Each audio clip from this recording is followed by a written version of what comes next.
Hannah, Gabby, Stephen, Lexi, Michelle, Summer, Rebecca, Mackenzie.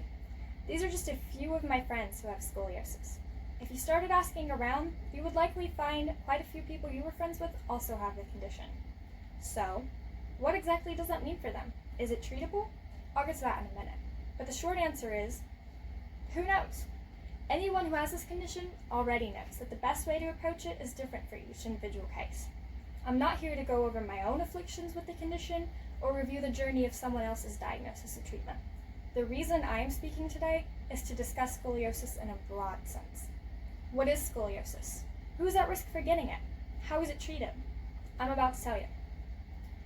Let's begin with the name. Scoliosis. Sounds familiar, right? It's a condition you probably heard of from a friend or seen in television as part of a comedic joke about having a crooked back. Do you recall why Forrest Gump had to wear the leg braces at the beginning of the movie? It was only briefly mentioned once, but it was because of his crooked spine, or scoliosis. Gump's condition fit one of the common markers of the disorder. Johns Hopkins lists the symptoms online as a difference in shoulder height, difference in hip height, an uncentered head, or an asymmetry in the ribs. Gump's diagnosis came from his uneven legs. My diagnosis came from my crooked hips. What exactly is scoliosis, though?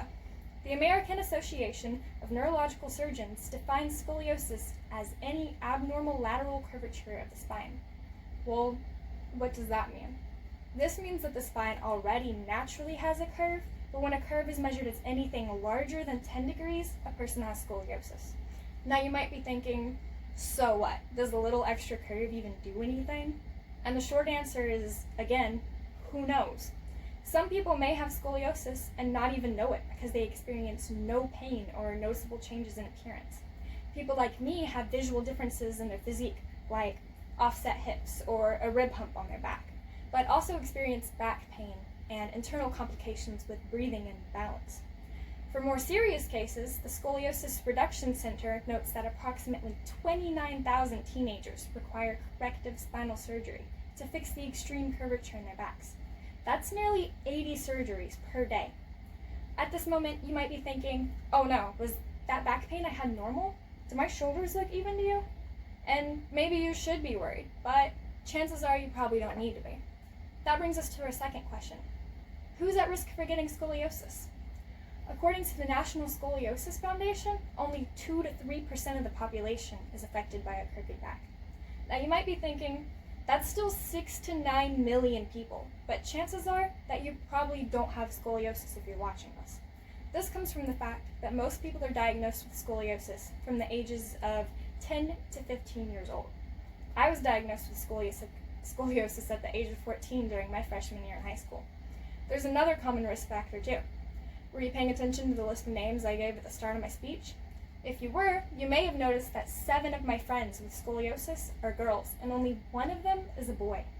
If you count me in with the girl, then my numbers align with the National Scoliosis Foundation's point that girls are 8 times more likely to receive scoliosis treatment. So now you're probably thinking, okay, so I don't have scoliosis, but if I did, how would it be treated? Johns Hopkins lists the 3 most common treatments of scoliosis as watch and wait method, bracing, or surgical intervention. The watch and wait method consists of routine checkups and x-rays to see if a spinal curve is progressing rapidly or maintaining its current degrees. If a curve begins progressing or was already diagnosed as a significant curve, a back brace may be required. Bracing is an option that is used in patients who are still growing as a method of stopping the curve from getting worse. Bracing doesn't usually correct the curve. I had to wear a back brace for 2 years in high school until I finished growing, with an initial diagnosis of 37 degrees and a final measurement of only 42 degrees. For patients who have severe curvature or simply want to correct their crooked physique, surgery is an option. Surgery for scoliosis requires placing metal rods and screws into the spine so that a single solid bone can fuse together the crooked parts over time. As you can see, there are many people who are affected by this disorder, and while it may not be you, your friends may be going through the different stages of dealing with scoliosis. I am informing you about scoliosis so that if you have a child or a friend who looks like they might be leaning to the side or hunched over, you can suggest to them to look into seeing a doctor. Early intervention is key in treatment plans.